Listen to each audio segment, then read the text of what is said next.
ఎందుకు మనిషి పుట్టవలసి వస్తుంది, ఎందుకు మరణించవలసి వస్తుందన్న సంగతిపై ఈరోజు మనిషి ఆలోచన చేయకపోవడం ప్రధానమైన కారణం ఏంటంటే, ఏం జరిగితే మాకెందుకులేనే ఒక చిన్న భావనతో మనిషి ఏం చేస్తున్నాడంటే తన జీవితాన్ని చిన్నాభిన్నం చేసుకొని ఈ భూమిపై ఎలా పడితే అలా బ్రతికి ఈ లోకంలో కాలం చెల్లించి వెళ్ళిపోతున్నాడు. అయితే మనిషికి తెలియవలసిన విషయం ఏంటంటే, ఏ మనిషి అయినా ఈ భూమి మీద కొద్ది కాలం మాత్రమే జీవిస్తాడు. మరణించిన తర్వాతే అనంతకాలం మనిషి జీవించవలసిన అవసరం ఉందన్న సంగతి మనిషికి ప్రకృతిలో ఉన్న అనేక విషయాలను చూస్తున్నప్పుడు మనకు అర్థమవుతుంటుంది.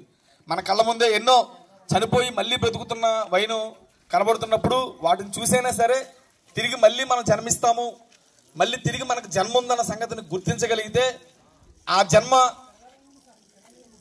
రక్షణ జన్మ అయితే దేవుడున్న లోకానికి వెళ్ళడానికి అవకాశం ఉంటుంది. ఆ లోకానికి తీసుకువెళ్ళడానికే ప్రభువైన యేసుక్రీస్తు వారు ఈ లోకానికి వచ్చి పాపులుగా ఉన్న మనల్ని రక్షించి మన పాపాలకు విమోచన కలిగించడానికి ప్రభువైన యేసుక్రీస్తు వారు ఈ భూమి మీదకి వచ్చి ఎన్నో బోధలు చేసిన వైన మనం గమనించగలం. ఇప్పటికైనా సరే మన పాపాన్ని తొలగించుకొని ఈ పాపలోకంలో నుండి మనకు విడుదల కలిగి దేవుడున్న మహాలోకాలకు మనం చేరాలి అంటే ప్రభువైన యేసుక్రీస్తు వారిని మనం నమ్మవలసిన అవసరం ఉంది. ఈరోజు ప్రపంచవ్యాప్తంగా అనేకులు ప్రభుని నమ్ముతున్న వైన మనం గమనించగలం. ఈరోజు ప్రపంచంలో 800 కోట్ల మంది ఉంటే అందులో సుమారుగా 500 కోట్ల మంది ప్రభువైన యేసుక్రీస్తు వారిని నమ్మడంలో ఉద్దేశం ఏంటంటే ఆయనే నిజ రక్షకుడని, ఆయన మాత్రమే రక్షించగలడని, ఆయన మాత్రమే పాపం తీయగలడని, ఆయన మాత్రమే మోక్షాన్ని ఇవ్వగలడని ప్రపంచ ప్రజలు నమ్ముతున్నారు. కానీ ఈరోజు మన గ్రామాల్లో మనం దాన్ని నమ్మలేకపోవడానికి, అంగీకరించలేకపోవడానికి కారణం ఏంటంటే ఆయన ఎవరో తెలియకపోవడం. చాలా మంది అనుకుంటున్నారు ఆయన విదేశాల దేవుడు అనుకుంటున్నారు. ప్రభువైన యేసుక్రీస్తు వారు విదేశాల దేవుడు కాదు, ఆయన ఈ భూమికి నడి బొడ్డును పుట్టాడు. ఆయన అందరికీ ప్రభు, ఆయన అందరికీ రక్షకుడు. ఆయన దగ్గరికి వస్తే ఇగో ఈ జాతి వారు రాకూడదు, ఈ కులం వారు రాకూడదనే తారతమ్యాలు ఎలాంటివి ఏమీ లేవు కదా. ఆయన దగ్గరకు ఎవరైనా రావచ్చు.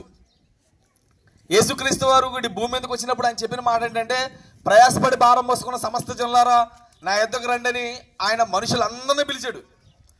కనుక ఆయన పిలుపుకు మనం విధేయత చూపించగలిగితే, ఆయన పిలుపుకు మనం గౌరవించగలిగితే, ఆయన పిలుపుకు మనం విధేయత చూపించి ఆయన దగ్గర రాగలిగితే ఆయన మోక్షం ఇవ్వడానికి సిద్ధంగా ఉన్నాడు. ఆయన ఈ లోకానికి 2000 సంవత్సరాల క్రితం వచ్చాడు.